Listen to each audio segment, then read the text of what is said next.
Assalamualaikum warahmatullahi wabarakatuh. Bagaimana kabarnya anak-anakku? Semoga semua dalam kondisi sehat walafiat. Jangan lupa tetap jaga jarak, pakai masker, dan jaga imun. Jangan lupa bahagia. Hari ini kita lanjutkan belajar akuntansi dengan materi jurnal khusus. Minggu kemarin kita sudah belajar tentang syarat penyerahan barang dan syarat pembayaran, serta teori tentang jurnal khusus. Nah, hari ini kita belajar bagaimana mencatat transaksi ke jurnal khusus. Untuk bisa mencatat transaksi ke jurnal khusus, maka teori tentang jurnal khusus harus sudah dikuasai. Kita ulas sedikit tentang teori jurnal khusus, bahwa jurnal khusus itu terdiri dari 5 macam, yaitu jurnal penjualan, jurnal pembelian, jurnal penerimaan kas, jurnal pengeluaran kas, dan jurnal umum. Oke, jurnal penjualan adalah jurnal untuk mencatat penjualan atau transaksi penjualan secara kredit. Jurnal pembelian adalah jurnal untuk mencatat transaksi pembelian secara kredit. Biasanya jurnal penjualan disingkat JJ, jurnal jual. Jurnal pembelian disingkat JB, jurnal beli. Berikutnya adalah jurnal penerimaan kas. Adalah jurnal untuk mencatat transaksi penerimaan uang secara tunai. Disingkat JKM, jurnal kas masuk. Dan jurnal pengeluaran kas adalah jurnal untuk mencatat transaksi pengeluaran uang secara tunai. Biasanya disingkat JKK, jurnal kas keluar. Yang terakhir adalah jurnal umum. Jurnal untuk mencatat transaksi yang tidak bisa dicatat di jurnal pembelian, jurnal penjualan, jurnal penerimaan kas, maupun jurnal pengeluaran kas. Jadi transaksi ini khusus, biasanya untuk mencatat transaksi retur atau pengembalian barang yang pada saat transaksi dilakukan secara kredit.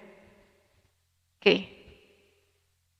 Anak-anak, silakan kalian buka soal. Siapkan soalnya. Kemudian siapkan lembar jawaban yang sudah kemarin saya share di WA Group.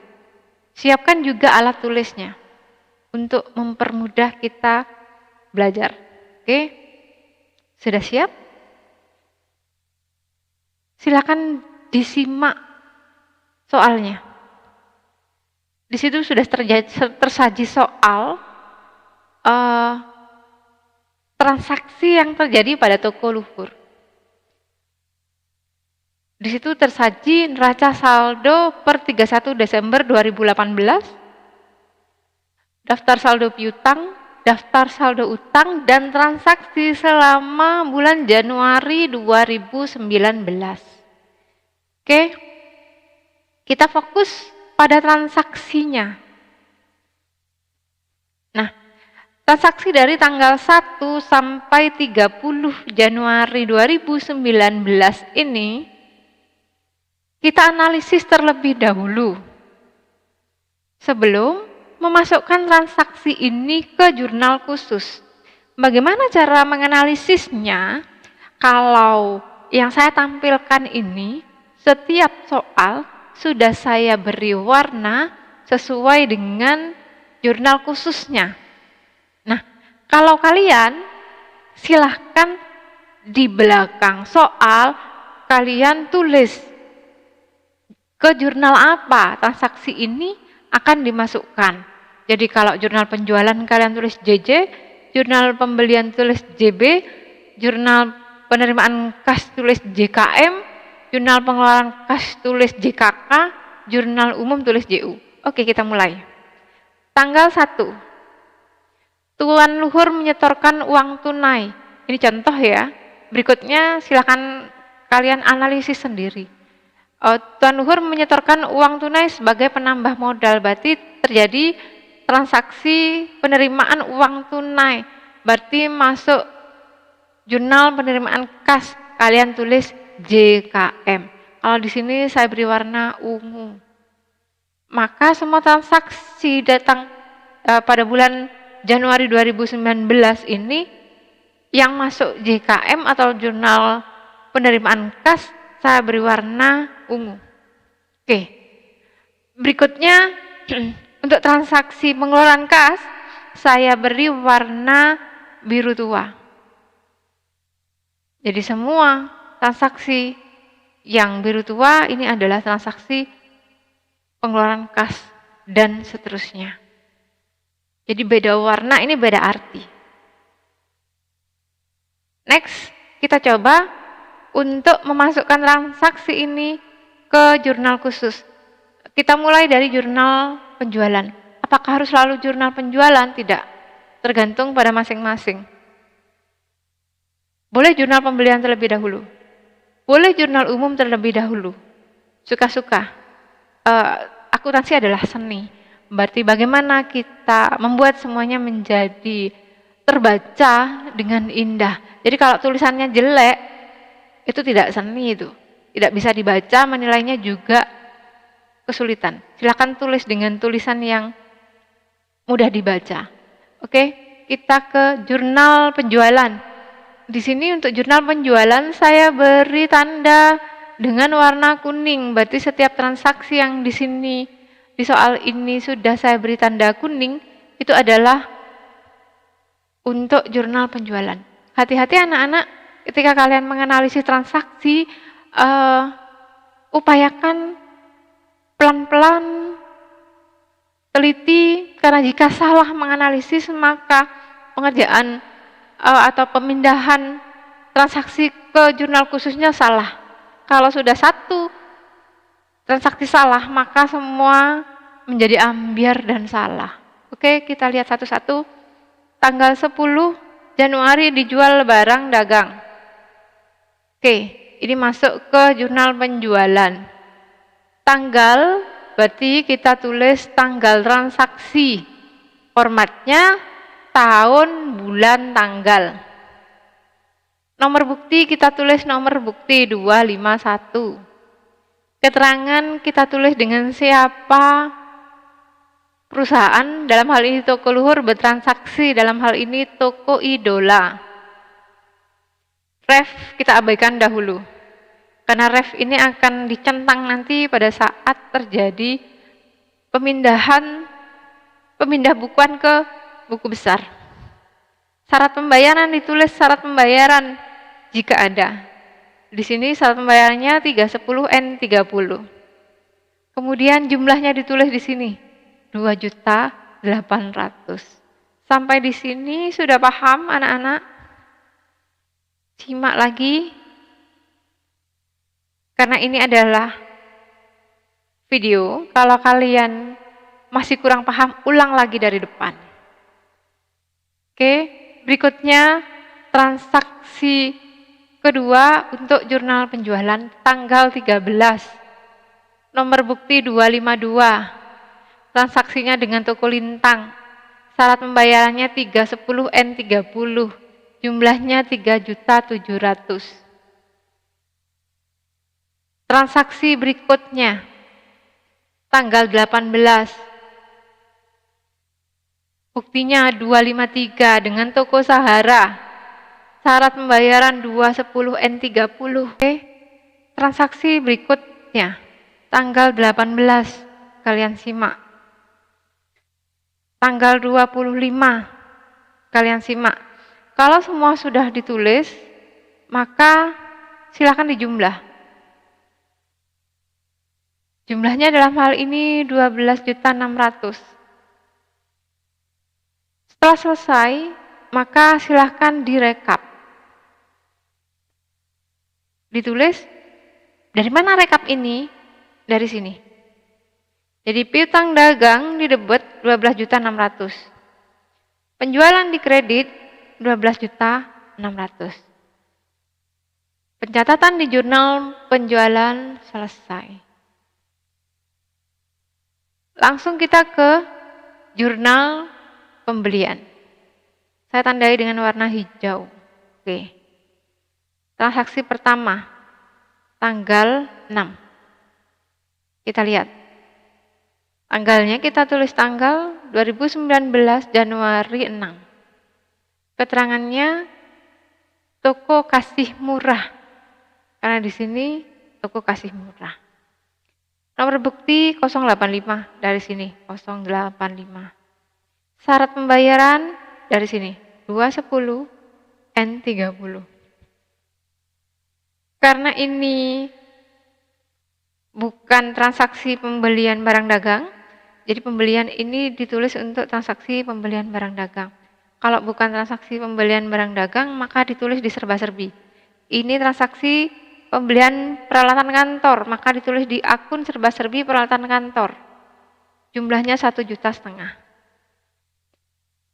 Kemudian tulis di sini, di kreditnya utang dagang 1.500.000. Transaksi nomor 1, transaksi pertama selesai. Silakan disimak. Oke, paham anak-anak? Kita ke transaksi berikutnya. Transaksi tanggal 7. Dengan CV Andika. Oke, syarat pembayaran 210 N30. Nomor fakturnya 652. Karena ini transaksi pembelian barang dagang, maka ditulis di yang didebet di pembelian 3.200.000. Kreditnya di utang dagang 3.200.000.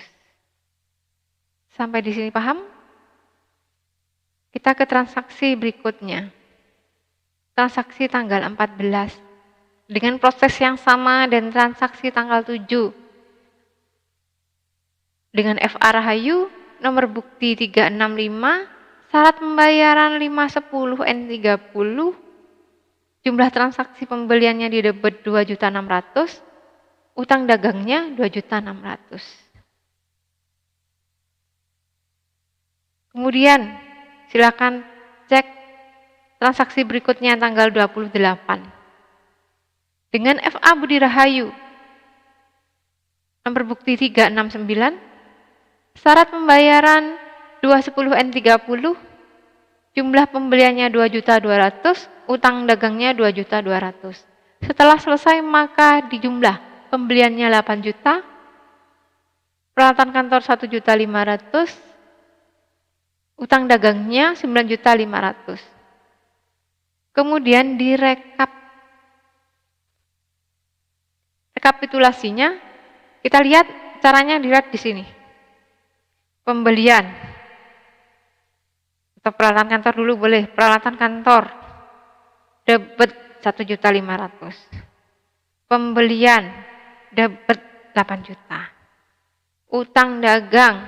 Kredit 9.500.000. Antara debit dan kredit harus balance, harus sama, pastikan sama. Berikut ke jurnal umum. Jurnal umum ini sudah ditandai untuk transaksi tanggal 9 dan tanggal 16. Cara mengerjakan jurnal umum ini sama dengan cara mengerjakan jurnal umum pada perusahaan jasa. Jadi tulis tanggalnya.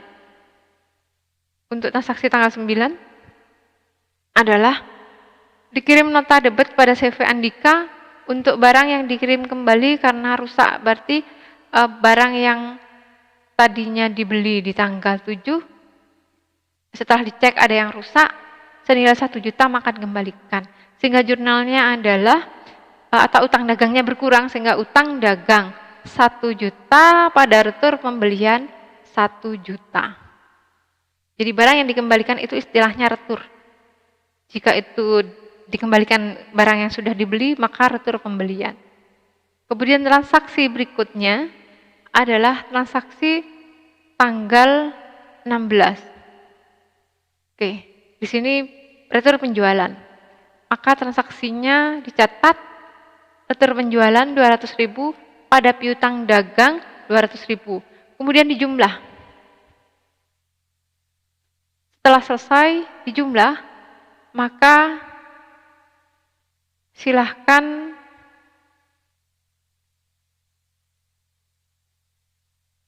direkap. Oke, terlalu kecil ya rekapnya. Coba kita agak besarkan sedikit. Maka rekapnya adalah retur pembelian di debit 200.000. Oh salah. Retur pembelian di debit 200.000, retur pembelian di kredit 1 juta, sehingga jumlahnya adalah 1.200.000. Oke, ini kayaknya ada yang tidak pas ini ya. Jadi retur, sebentar, kalian nanti perbaiki sendiri. Retur penjualan, oke, kita hapus dulu. Kita selesaikan dulu dengan baik untuk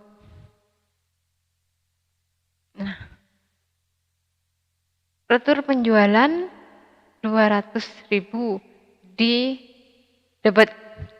Retur pembelian 1 juta di kredit. Kemudian utang dagang di debit. Jumlahnya 1 juta.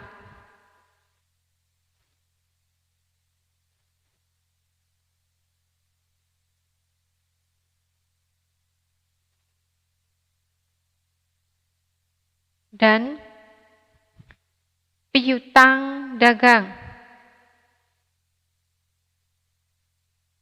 di kredit. Jumlahnya 200.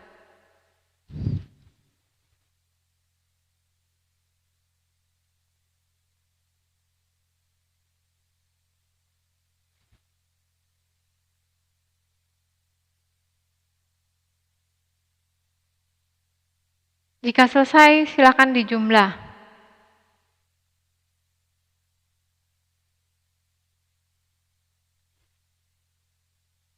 Debit dan kredit harus sama.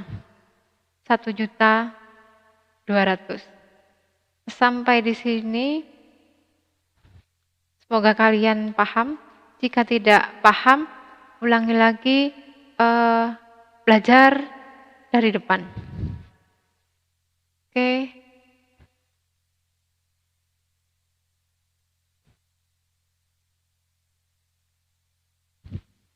Dijumlah di sini 1.200.000, di sini 1.200.000.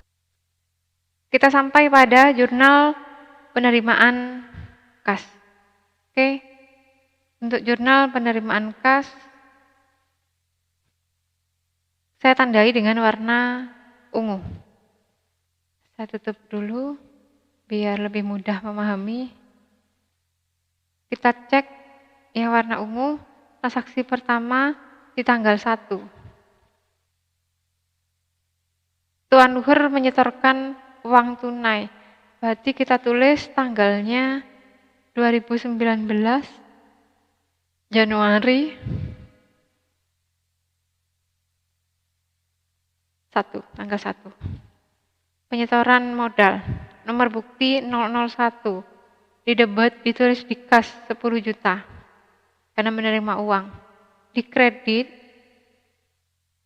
ditulis di serba-serbi. Tulis modal Tuan Vito 10 juta. Nah, kita cek kas ini untuk mencatat penerimaan uang secara tunai, jadi semuanya ada di kolom kas untuk semua transaksi. Potongan penjualan ini digunakan ketika transaksi itu ada akun atau melibatkan akun potongan penjualan. Ini yang di debit. Yang di kredit, penjualan ini digunakan untuk mencatat transaksi penjualan barang dagang. Piutang dagang digunakan untuk mencatat transaksi yang berhubungan dengan piutang dagang. Dalam hal ini ada penerimaan uang atau uang masuk berupa cicilan atau pelunasan piutang dagang. Selain itu, masuk ke serba-serbi. Karena ini penyetoran modal, tidak masuk ke atau bukan transaksi penjualan barang dagang dan bukan transaksi yang berhubungan dengan piutang dagang, maka masuk ke serba-serbi. Paham ya? Berikutnya tanggal 11. Kita lihat transaksi tanggal 11. Dijual secara tunai. Barang dagang. Berarti barang dagang ya. Tulis tanggal 11. Penjualan nomor bukti 002. Kas masuknya 1 juta sesuai dengan jumlah transaksi. Ditulis di kreditnya penjualan 1 juta.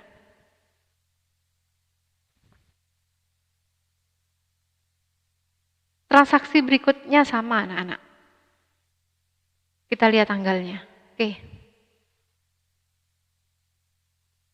Tanggal 19 kita cek. Sebentar saya permudah dulu mempelajari. Jadi tidak semua saya tampakkan biar kalian tidak bingung. Saya tampakkan secara perlahan satu persatu. Tolong diperhatikan. Tanggal 19. Diterima pembayaran transaksi tanggal 10 Januari. Nomor bukti 003. Oke. Tanggal 10 Januari kita lihat. Transaksi kepada toko idola. Maka tokonya tanggalnya 19. Keterangannya toko idola. Nomor bukti 003. Transaksi tanggal 10 itu 2.800.000. Kita langsung tulis di piutang dagang di kredit 2.800.000. Kenapa dikredit dulu? Karena yang di debit kita analisis terlebih dahulu. Apakah 2.800.000 kita bayar semuanya ataukah ada potongan? Kita lihat. Syarat pembayaran 3/10/N30. Tanggal transaksinya tanggal 10. Dibayar tanggal 19. Dari tanggal 10 ke 19, 9 hari. Sedangkan syarat pembayarannya 3/10, berarti masuk syarat. Dia membayar sebelum 10 hari dari tanggal transaksi, maka dapat potongan 3% dari 2.800.000. Hitung dulu, 3% dari 2.800.000. Berapa? Menghitung kan anak? Oke, 84.000. Kalau salah dikoreksi ya. Maka yang dibayar bukan 2.800.000, tapi 2.800.000 dikurangi 84.000. 2.716.000. Sampai di sini paham ya? Oke. Kita ke tanggal 22. Diterima transaksi untuk tanggal 13. Di sini transaksi tanggal 13 kita lihat UD Lintang. Silakan tulis UD Lintang. Atau toko Lintang bolehlah. Tanggalnya jangan lupa tanggal 22. Nomor buktinya 004. Oke. Jumlah transaksinya di tanggal 13 itu 3.700.000. Jangan lupa, sudah dikembalikan di tanggal 16, 200.000. Berarti utangnya berapa? 3.500.000. Oke anak-anak, kenapa kok nggak 3.700.000? Karena sudah dikembalikan, karena rusak 200, sehingga piutang dagangnya sisanya 3.500.000. Dari 3.500.000 ini, karena membayarnya dalam masa potongan, maka mendapat potongan 3%. 3%-nya 105.000. Sehingga membayarnya 3.395.000. Oke, sampai di sini paham ya? Next, transaksi berikutnya. Sama caranya. Transaksi tanggal 23 sama dengan transaksi tanggal 22. Transaksi tanggal 29 sama dengan transaksi tanggal 11. Kalau sudah semua transaksi masuk, silahkan dijumlah. Jangan sampai salah menjumlah. Setelah selesai menjumlah, silahkan direkap. Rekapitulasi. Nah, kasnya dari sini. Kas, debit 22.143.000. Potongan penjualan debit 257.000. Sehingga jumlahnya 22.400.000. Piutang dagang dikredit 9.700.000. Modal dikredit 10 juta. Penjualan dikredit 2.700.000, sehingga semua jumlahnya 22.400.000. Debit kredit harus sama. Oke, jurnal penerimaan kas selesai. Next, kita ke jurnal yang terakhir. Masih semangat kan ya? Jangan bosan. Ketika kita mendapat ilmu baru, kalau kalian generasi milenial kekinian yang gaul, tidak akan bosan, akan terus merasa tertantang. Oke, bagaimana cara menyelesaikan jurnal pengeluaran kas? Hampir sama dengan yang lain. Tanggal kita tulis tanggal, keterangan kita tulis dengan siapa bertransaksi, ref kita abaikan dulu, nomor bukti tulis nomor bukti. Di debit pembelian ditulis di kolom ini ditulis jika terjadi pembelian barang dagang. Utang dagang di kolom ini ditulis jika terjadi transaksi yang berhubungan dengan utang dagang. Jika tidak ada hubungannya dengan pembelian dan utang dagang, atau tidak ada hubungannya dengan pembelian barang dagang dan utang dagang, maka ditulis di serba-serbi. Tulis dulu akunnya di sini, kemudian tulis jumlahnya. Ini yang debit. Kemudian yang kredit, jika itu berhubungan dengan potongan pembelian, tulis di sini dan ditulis di kas. Semuanya harus masuk kas karena ini judulnya adalah jurnal pengeluaran kas. Oke anak-anak, kita selesaikan transaksi yang pertama. Kita cek tanggal berapa ya? Oke, tanggal 2 ketemu. Nah, di sini kan fungsinya ketemu. Oh, ini yang warna biru tua ini. Oke, kita lihat biru tua. Maka punya kalian juga dilihat. Oh, JKK ini, cari yang JKK. Kalau tidak dianalisis terlebih dahulu, akan mengalami kesulitan jelas. Oke. Tulis tanggalnya, kemudian keterangannya karena ini dibayar sewa gedung. Kita lanjutkan pembayaran sewa gedung. Dalam hal ini ada 2 cara pencatatan. Diakui sebagai harta atau diakui sebagai biaya.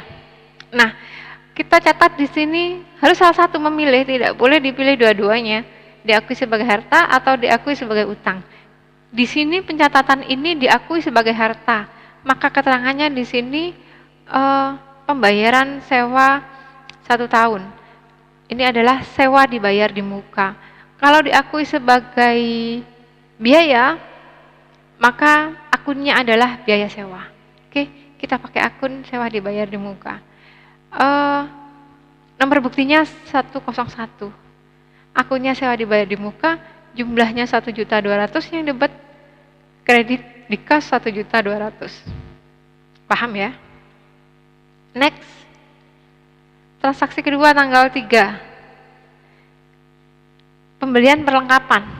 Di keterangan tulis pembelian perlengkapan, nomor bukti 102, akunnya diserba-serbi pembelian perlengkapan kantor atau perlengkapan kantor 500.000. Di kasnya juga 500.000. Next, transaksi tanggal 5. Berhubungan dengan CV Andika. Nomor transaksi 103. Punya utang 2.700.000. Ditulis di utang dagang. Di kredit ditulis di kas 2.700.000. Next. Transaksi tanggal 20. Kita cek tanggal 20. Ada transaksi apa di sini? Oke. Pembayaran iklan atau transaksi tanggal 20, pembayaran iklan, nomor buktinya 104. Beban iklannya 150.000, kasnya 150.000. Transaksi berikutnya tanggal 24. Di sini transaksinya bertransaksi dengan toko Kasih Murah. Oke. Nomor bukti 105. Dibayar sebagian utang, berarti utang dagang 800.000. Di kas 800.000. Transaksi berikutnya tanggal 26. Transaksi apa ini? Oke. Transaksi dengan CV Andika tanggal 7 Januari. Kita lihat CV Andika tanggal 7 Januari ya. Tanggal 7 Januari punya transaksi dengan CV Andika 3.200.000. Tapi ingat, dari 3.200.000 ini dikembalikan di tanggal 9 1 juta. Berarti utangnya tinggal 2.200.000. Dan dari tanggal 7 ke tanggal 26 itu sudah melewati masa potongan. Maka tidak ada potongan. Sehingga ditulisnya CV Andika utang dagangnya 2.200.000, dari 3.200.000 dikurangi 1 juta, kasnya 2.200.000. Pahami lagi. Transaksi tanggal 26. Oke, paham ya? Kita ke transaksi berikutnya, transaksi tanggal 30 yang pertama. Dibayar gaji. Oke, pembayaran gaji. Di akun beban gaji karyawan 1.200.000, kasnya di kredit 1.200.000. Tanggal 30 yang kedua, pembayaran macam-macam beban. Akunnya beban rupa-rupa. Jumlahnya 150.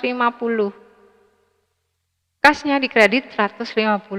Setelah selesai semuanya, silahkan kalian rekap.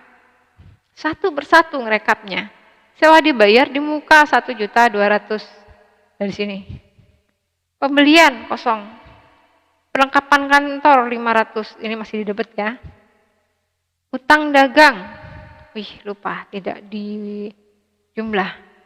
Jumlah terlebih dahulu. Utang dagang 5.700.000. Beban iklan 150. Dari sini. Beban gaji karyawan 1.200.000. Beban rupa-rupa 150. Ini yang di debit. Silahkan dijumlah. 8.900.000. Nah, yang di kredit kasnya 8.900.000. Fix sama antara debit dan kredit. Nah, anak-anak, selesailah kita dalam memindah bukukan transaksi ke jurnal khusus. Simak lagi dari awal, silahkan kalian kerjakan di lembar kerjanya, ikuti stepnya atau prosesnya satu persatu. Jika ada yang kurang paham, silahkan tanyakan pada saya di kolom chat MS Teams atau via WA. Selamat belajar. Semoga kalian mudah memahami. Sampai di sini pertemuan kita dalam materi akuntansi memindah bukan transaksi ke jurnal khusus. Kita ketemu lagi minggu depan masih dengan soal ini, yaitu posting atau memindah bukukan jurnal khusus ke buku besar. Jadi menyusun buku besar, menyusun buku besar pembantu, kita lakukan minggu depan. Terima kasih anak-anak. Sampai di sini, semoga apa yang saya sampaikan bermanfaat. Wassalamualaikum warahmatullahi wabarakatuh.